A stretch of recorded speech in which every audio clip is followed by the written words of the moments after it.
Hello বন্ধুরা, তোমাদের মাঝে ফিরে এলাম সিঁদুরের মূল ধারাবাহিকের ৩৩৮তম পর্ব নিয়ে। তো চলো ভিডিওটি শুরু করা যাক। এনজিওর লোক আইডি কার্ড দেখতে চাইলে নকল কার্ড দেখায়, তারপর মাস্ক খুলতে বললে মাস্ক খুলে ফেলে। এনজিওর লোকের সন্দেহ হয় আর বলে যে তোমরা এখানে দাঁড়াও, আমি আসছি। আইডি কার্ড নিয়ে এনজিওর মালিকের কাছে গেলেই মালিক বুঝতে পারে এরা নকল। অপরদিকে প্রিয়াকে অসীম বলে যে তুমি ঠিক কথাই বলেছ, সত্যিই আমি এতিম। মানিব্যাগ থেকে একটা ছবি বের করে অর্জুন মিষ্টির সাথে অসীমের, আর অনামিকাকে বলে তুমি ঠিক কথাই বলেছ, সত্যিই আমি একা। তারপর সেই ছবিটা ছিঁড়ে ফেলে। অপরদিকে লোকগুলো চলে গেলেই মিস্ত্রি ও অর্জুন সেই সমস্ত ঘর খুলে দেয় এবং সমস্ত কুকুর বাইরে বেরিয়ে আসে। অর্জুন চলে যেতে চাইলেই মিস্ত্রি বলে এখন আমাদের কাজ শেষ হয়নি। তখনই অর্জুন পুলিশকে ফোন করে এবং সমস্ত কিছু জানিয়ে দেয়। এনজিওর মালিক সেখানে এসে হাজির হয় আর বলে যে তোমরা কারা, তোমরা এখানে কেন এসেছো।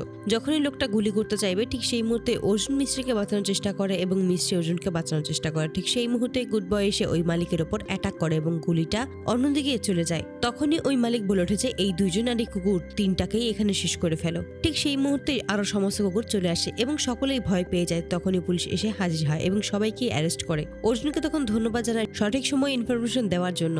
বাইরে বেরিয়ে এসেই অর্জুন মিস্ত্রিকে জিজ্ঞেস করে তুমি গুড বয়কে কোথায় পেয়েছিলে। তখনই মিস্ত্রি সমস্ত কিছু খুলে বলে আর এটাও জানায় যে আপনার উপর মিথ্যা অভিযোগ এসেছিল আর আমি এই ব্যাপারেই অনামিকার সাথে কথা বলছিলাম, কিন্তু ও আমাকে কিছুই বলেনি। তার জন্যই আমি মুকেশের কাছ থেকে সাহায্য চেয়েছি এবং গুড বয়কে নিয়ে গিয়েছিলাম। তখনই অর্জুন বলে ওঠে তুমি আমাকে ছাড়া এত কিছু করেছো, কিন্তু আমাকে একবার তুমি জানাওনি, কোথায় সেই ডকুমেন্ট। তখনই মিস্ত্রি সেই কাগজটা অর্জুনকে দেখায় আর বলেছে এবার এটাকে দিয়ে আমি পুলিশে দেব এবং সেখান থেকেই অনামিকার সমস্ত রেকর্ড বের করতে পারবো।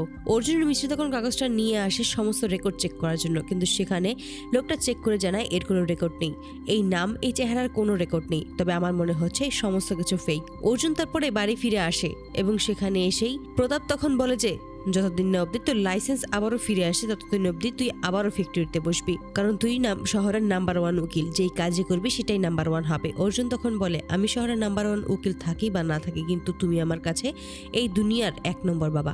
এরপর দুজনকে জড়িয়ে ধরে। অপরদিকে মিষ্টি ভাবে যে সবাইকে আমি অনামিকা সত্যিটা কিভাবে বলবো, তবে যাই হয়ে যাক না কেন সত্যিটা তো আমায় বলতেই হবে। অর্জুন তখন বলে কাল থেকেই তাহলে আমি ফ্যাক্টরিতে জয়েন করছি। ঠিক সেই মুহূর্তে অসীম সেখানে এসে বলে ওই ফ্যাক্টরিটা অর্জুন ভাইয়ের নয়, সেটা আমার। এই ঘর এই ফ্যাক্টরি সমস্ত কিছুর উপর আমার অধিকার আছে, তাই আমি আমার শেয়ার চাই। দুই ভাই যেহেতু নিশ্চয়ই ঝামেলা হতে পারে, তাই আগে থেকে সমস্ত আলাদা করে নেওয়া উচিত। তখনই কল্পনা বলে ওঠে তুই পাগল হয়ে গেছিস।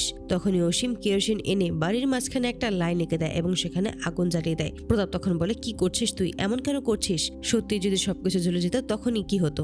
তখনই অসীম বলে সমস্ত কিছু অনেক আগেই জ্বলে পুড়ে শেষ হয়ে গেছে। দুই ভাইয়ের মধ্যে ভালোবাসা বিশ্বাস সবকিছু শেষ হয়ে গেছে, আর কিছুই বাকি নেই। আমি আমার সম্পত্তি আমার বাড়ি আমার ফ্যাক্টরি সমস্ত কিছু তুমি আমার নামে লিখে দেবে, আমি সমস্ত কিছু বিক্রি করে দেবো। সবার কাছেই তো অর্জুন ভাইয়া শহরের নাম্বার 1 উকিল, আর আমি তো তোমাদের কাছে জিরো। ঠাম্মিকে তখন অসীম জিজ্ঞেস করে তুমি সত্যি করে বলবে তুমি কার পক্ষে আছো, আমার পক্ষে নাকি অর্জুন ভাইয়ের পক্ষে। ঠাম্মি চুপ করে থাকলে অসীম বলে আমি খুব ভালোভাবে বুঝতে পারছি সবটা। তো বন্ধুরা তোমাদের কি মনে হয় মিষ্টি কি পারবে সমস্ত সত্যিটা সবাইকে জানিয়ে দিতে এবং দুই ভাইয়ের সম্পর্ক ঠিক করতে? অবশ্যই তোমাদের মতামত কমেন্টে জানতে ভুলবে না। ভিডিওটি ভালো লাগলে অবশ্যই চ্যানেলটি সাবস্ক্রাইব করে বেল আইকনটি বাজিয়ে দিও। ধন্যবাদ।